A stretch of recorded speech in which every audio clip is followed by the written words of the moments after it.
So a big article dropped in the New York Times about Biden, and this is what we learned.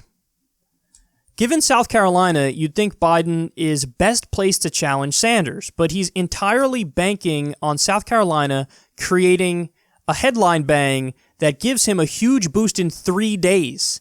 Aside from fundraising, he has not campaigned in a Super Tuesday state in over a month. Okay,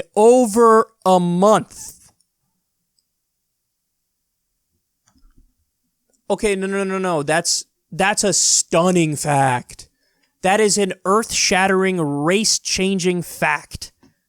Unbelievable.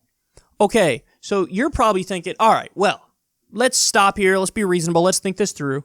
If that's the case, well, then I'm sure that Biden has carpet bombed the airwaves with ads in those states, right? Because you have to have some presence there. We're in a presidential election. Ready for this? Bloomberg has spent $183 million in Super Tuesday states. Sanders, $13 million. Biden, 6 figures.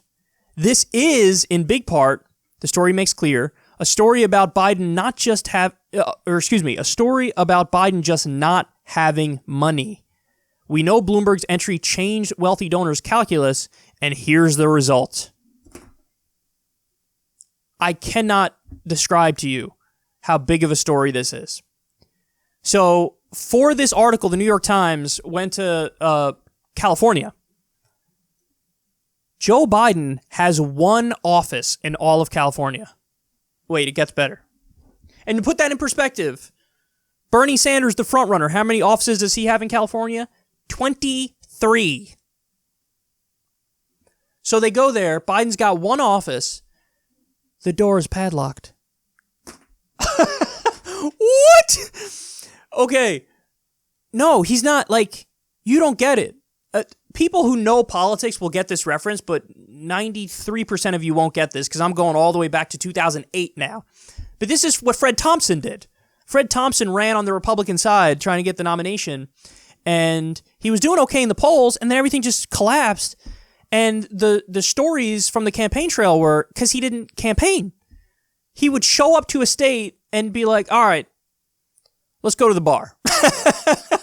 And he would go have some drinks, and he wouldn't even have events. Or whatever events he did have, he was late to them. He didn't have nearly as many as the other people. He didn't have offices set up anywhere. And it was just amateur hour. Guys, we're talking about a former vice president. On paper, you would think, oh, well, there's one thing that's going to be there for him, the organization. No, it's not. It's not.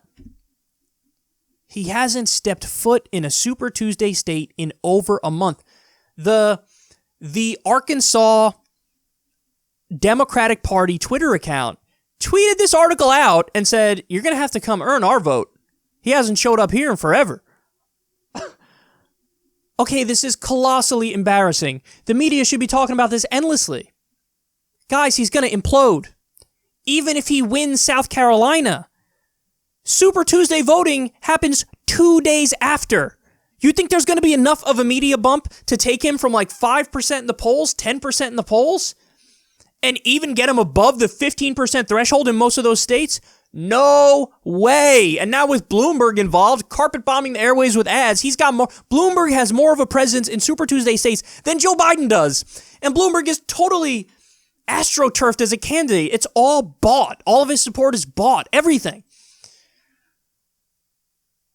Turns out when Donald Trump nicknamed Joe Biden Sleepy Joe, he wasn't playing, dog. This is the sleepiest shit I've ever seen in my life. He's not even campaigning for president. Super Tuesday, that's where it's all at. That's where it's all at, man. Holy cow. So listen, here's the good news that comes out of this story is if you're a Bernie supporter, even if Bernie loses South Carolina, and Joe, to his credit, has put plenty of resources and time into South Carolina, but even if Bernie loses South Carolina, honestly, that's not going to change Dickie McGee's axe. Because when you look, and I did this the other night, I looked at all the polls, the Super Tuesday polls. Bernie's leading in like almost all of the states on Super Tuesday. Now, maybe that's subject to a couple point swing in one direction or another after South Carolina, but that ain't enough to put Biden over the top. It looks like after South Carolina, polls show he wins South Carolina. Let's assume that for a second. After that, not only is he in for a loss, he's in for being embarrassed. What an amazing story this is, man. Sleepy Joe indeed is very, very, very sleepy. And his own lack of campaigning and attempt to coast on his own name recognition may have completely doomed him